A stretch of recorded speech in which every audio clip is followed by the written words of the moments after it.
Hello, and welcome to my library. My name is Amanda Glover, and today we're going to be talking about this book by Paulo Freire. I'm going to be using a PowerPoint slide presentation that I made. Here we go.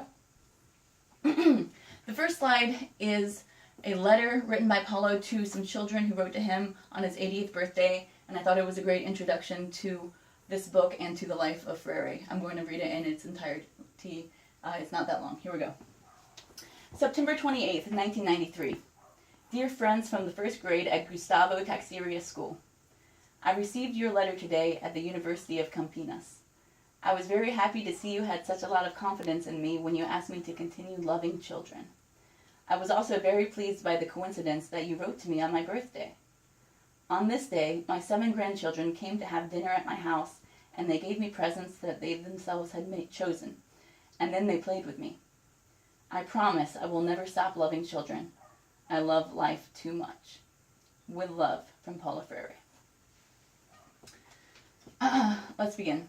I titled this PowerPoint presentation, A Dialogue with Paulo Freire, Education as an Expression of Love. I hope that throughout the presentation you'll come to understand why I used the word dialogue and even the word love. The book we're talking about, like I said, it's called Education for Critical Consciousness, the author, Paulo Freire. The reason I chose this book out of the list of possible books for our class was simply because of the summary of the book on Amazon.com. I was very intrigued that it was a book of philosophy of education as opposed to history or the social aspects of education. I love reading philosophy. I like writing philosophy, but as I came to find out, writing about philosophy is not a simple task. Also, another reason I chose the book is because I read that Freire talked a lot about oppressors versus the oppressed and the role of education in overcoming oppression, and that's something I'm interested in as well. And I certainly wasn't disappointed. I think I chose a great book. The book is structured in 2 parts. The first part is the full book that Freire wrote. It's called Education as the Practice of Freedom. It's the first book that he ever wrote, and that's the first half of this book. And the second part of this book is an essay written by Freire much later in his life called Extension or Communication. Both are definitely philosophy. The first part talks a lot about society and culture, especially culture that's going through a change, and the role of education in that cultural shift, and definitely the role of education to empower the people, empower the masses to make positive change in their world. Not only does the first part talk about philosophy, but it also covers the literacy education technique that Freire invented. The second part was a little denser philosophy-wise, but it's about the difference between education as extension and education as communication, and we'll get more into that later. Let's take a moment to talk about Freire himself. He was born in 1921 and he died in 1997. I'm just going to read a short biography that I wrote about him. Freire was Brazilian. He grew up poor and learned to read and write with a stick in the dirt. From a young age, he was interested in words and sentences. He married young and credited his lifelong sweetheart Elsa with encouraging him in his work and helping him sort out his ideas. His philosophy of education, especially literacy education, has been described as both anti-elitist and anti-idealistic. He thought education should empower the people to think and act for themselves instead of dictating how people should think and act. There was a military coup in Brazil during the 1960s, and during that time, Freire was thrown in jail as a radical and spent the rest of his life in exile in different countries around the world. In most pictures, he is smiling. So, like I said, Freire was from Brazil, and he spoke and wrote in Portuguese. So this book was translated into English for the reader by, the first part was translated by Mira Bergman Ramos, and the second part was translated by Louise Bigwood and Margaret Mitchell. I was asked to describe what I thought were the 3 key concepts of this book, and I hope I did a good job. We'll see. Here we go. In my opinion, the first key idea of this book is that education is not only the sharing of information, as we might typically think of it, but it is the way toward a better future for all people. According to Freire, if people are to achieve freedom, if the culture is going to shift in a good direction, people need education. Let's see. And in this sense, education is it's a huge part of society and of human life.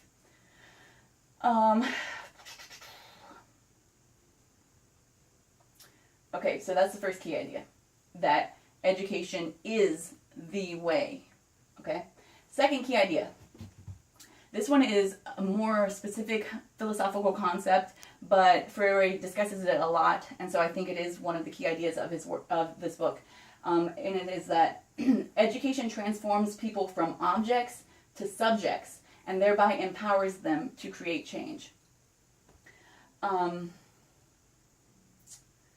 So according to Freire,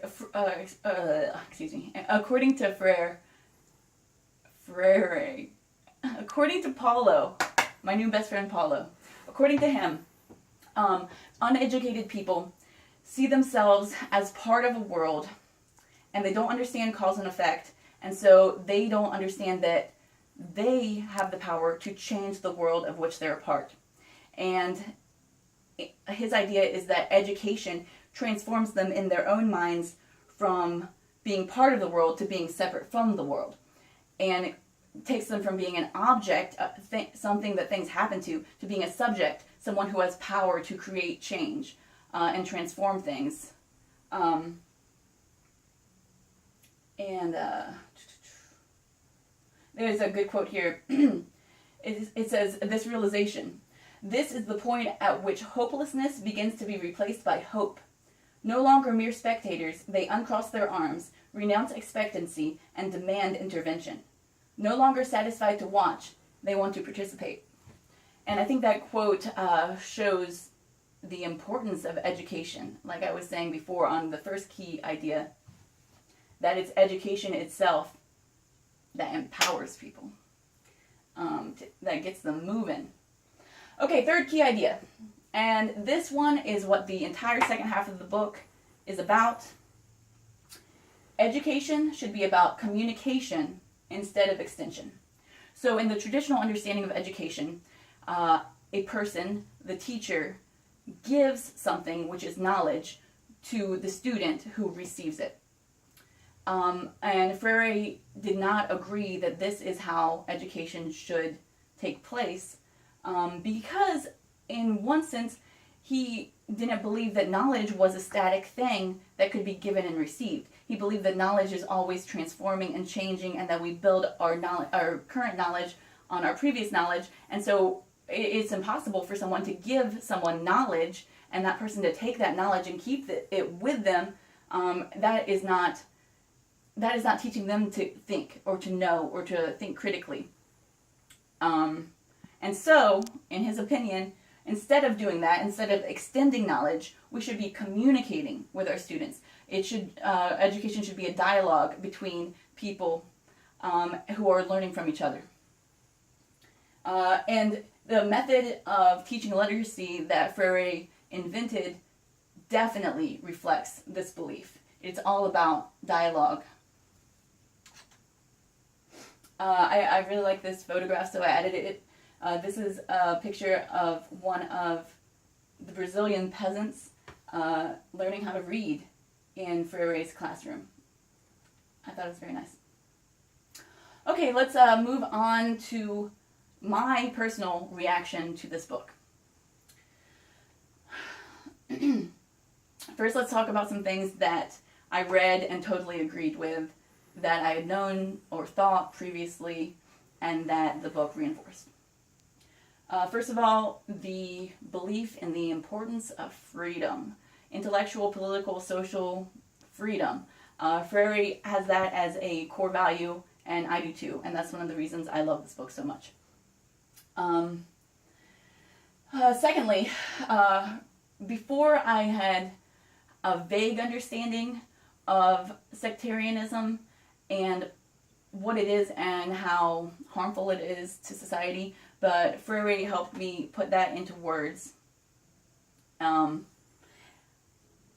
Okay, next. Oh yes, I also agreed with something he wrote that I've noticed in our current society as well, is that the oppressors, to maintain control, tell the people under them that that they're sick and that they need to be medicated, and that's one of their methods of disempowering people. And I see that in our society today, and so it was neat that Freire mentioned that as well.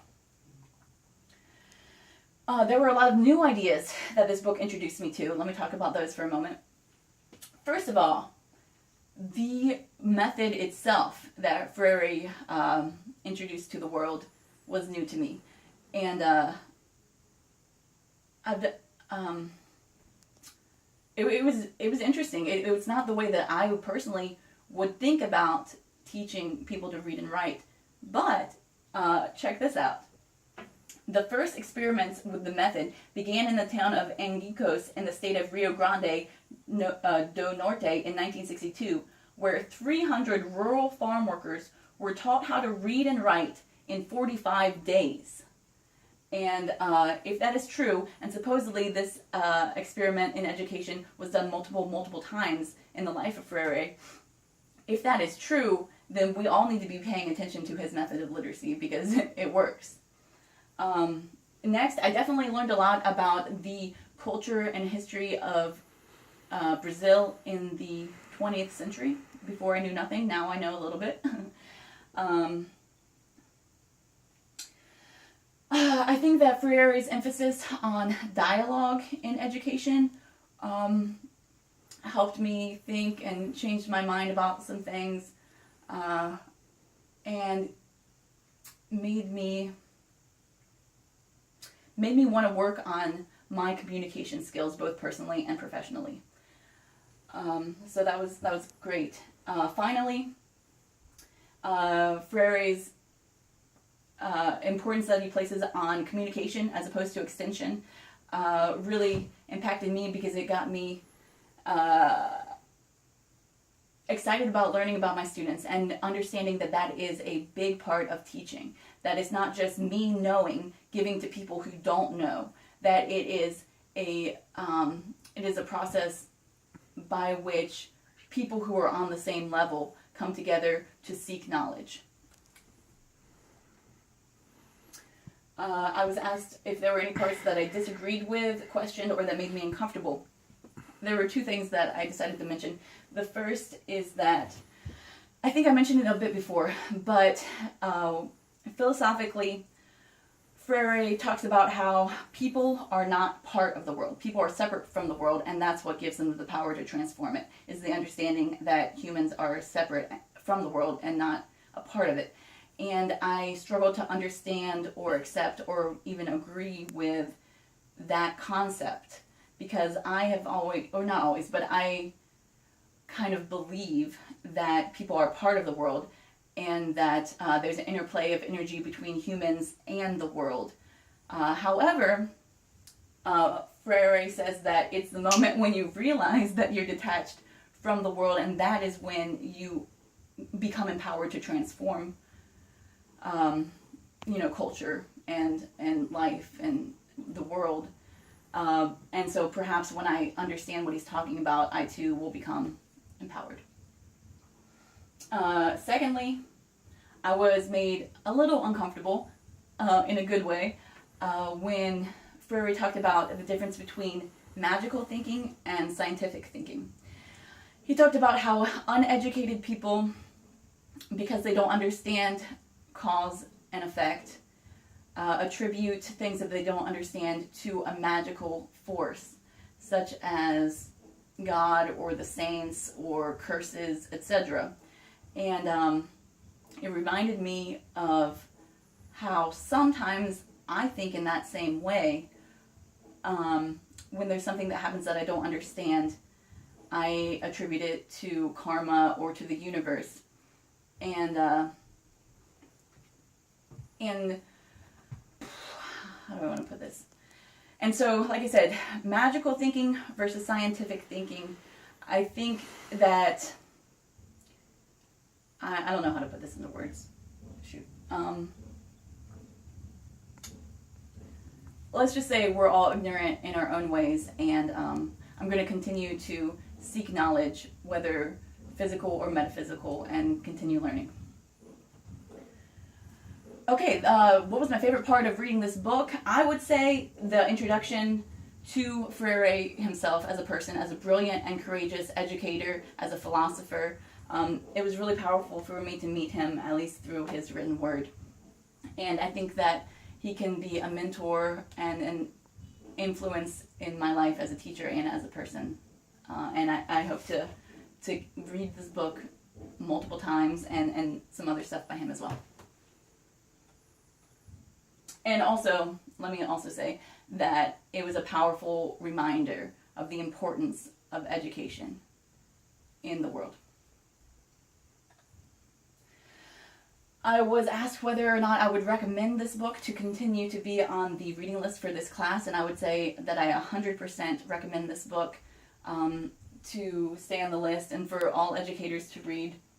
Not only does it map out a philosophy of education as the tool of social change, but the Brazil of the 1960s reminded me a lot of the USA today, and so I think that a lot of people will be able to relate to the book and to be able to use its methods nowadays just as much as they could back then.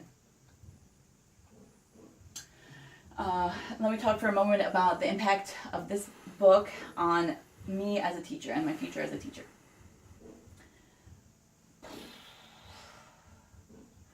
First of all, like I said before, it reminded me of the importance of education as a tool of social change. And my value as an educator to help the world be the best that it can be. By giving people the tools that they need to think for themselves. Not me telling them what to think, but giving them the tools to change the world.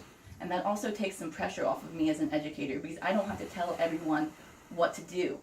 I just help them learn how to think and learn how to love, and they do the work. And so that's really cool.